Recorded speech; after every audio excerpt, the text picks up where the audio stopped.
Welcome back to part 2 of Bygones. I'm glad you stayed with me because you can meet my guest, Robert Halliday, from based in Edmunds. Yes. And you now work at Moyses Hall Museum. Yes.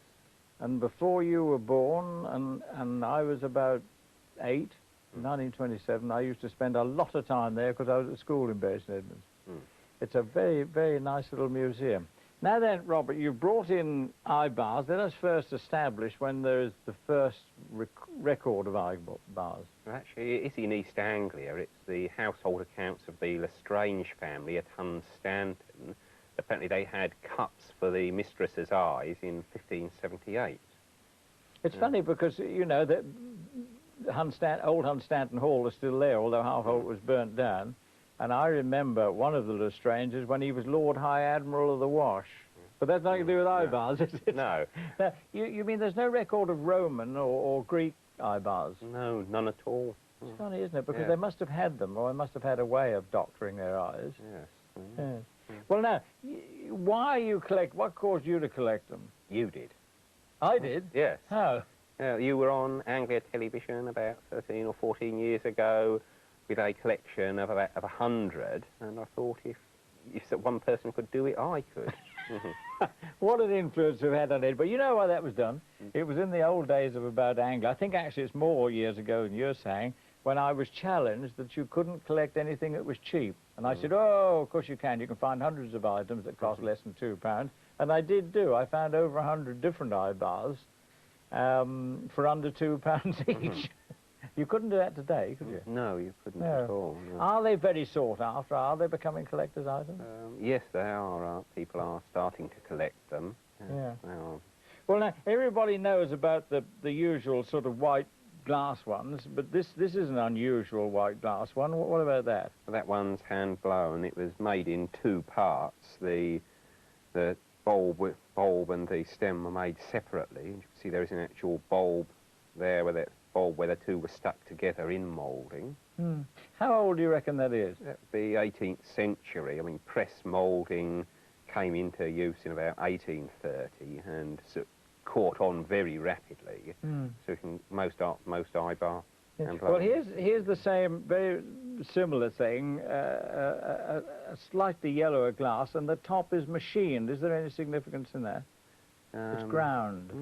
Not good. Well, the significance is that they obviously have to be made for the comfort of the user, and I think the 2 ways of doing this are either to lap the molten glass, wrap the molten glass over so it would just rest against your skin, or to sand the edges off so they'd be smooth and wouldn't stick into you. Yes. Well, they obviously started with clear glass, or I say obviously, I expect. But what about these green ones? Now, are they very significantly different? The shape is exactly the same. No, there's no great difference. I think the other colours are yellow. The other colours are green and blue, mostly because I think there's medical colours and they relax the eye. I think there seems to have been very little experimentation with colour during all the time that eyebaths Yes, have been although I had a tremendous job. I mean, I wanted a red one. Goodness knows why I wanted a red one. And actually, a chap called Jan Adderman, who watched us regularly in Holland in those days, rang me up from Holland to say, oh, I can get you a red one easy enough. He did. He brought it up. It got Optrex on the bottom and it was plastic, and he got it in Woolworths. But that was the colour, actually, I meant when I said red. I mean, it isn't red, but is that the nearest there is to red? Yes, that is. I think the red eyebath is a sort of chimera to lead collect. I think it's something of a myth that all the collectors are searching after one, but I've never seen one in a shop or a museum or anywhere. No, that's the one I really like. I mean, that's a sort of turquoise, aquamarine. I think that's a lovely colour.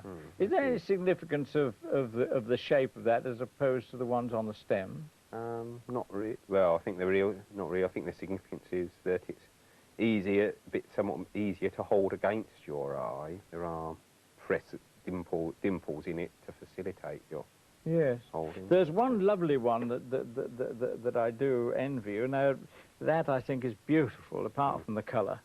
Yes.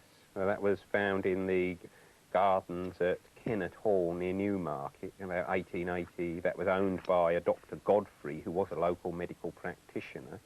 He probably used to take that one around with him on his rounds. Yes.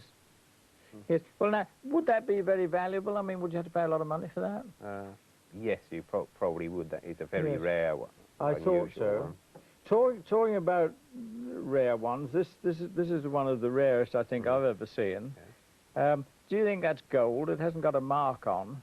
Yes, it could well be. I mean, they were made in gold during the 17th century. Gold ones certainly are known to being used by wealthy people. But it's reputed actually that this was made for a French princess, and the bottom part of it is a little funnel to shove the stuff presumably back into the bottle, so you didn't waste anything. No. Yeah. And another type which you've got which interests me is this. Yes, that's an eye. It's called an eye massage douche. Apparently, the idea was fluid was poured in, and it was then held against the eye, and the bulb was pressed, and then you massaged the fluid against the eye. I think it did more harm than good. It probably did. The box says remove from eye before relaxing bulb. Well, now that looks just like a lurched-off pottery one, is it? No, that isn't. That is actually it's a German sort of pottery. Sort of blue and white porcelain was also made in Copenhagen, and there were inferior copies of it were made in South Germany during the 19th century, which that is an example. I heard of one of those being sold for £600. Was Lowestoft, but of course Lowestoft is very, very, very collectible now, isn't it? Indeed. It is. Well, thank you very much indeed. I hope your collection goes from strength to strength, and thank you very much indeed, Robert, for coming in. Well, now my recommending of the week is some little books called Discovery.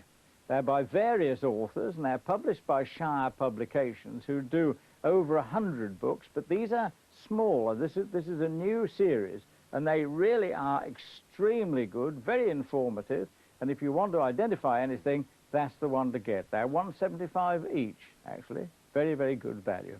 And that's all for this week. I hope you'll join us again next week, which we shall be back here then, I hope. Good night.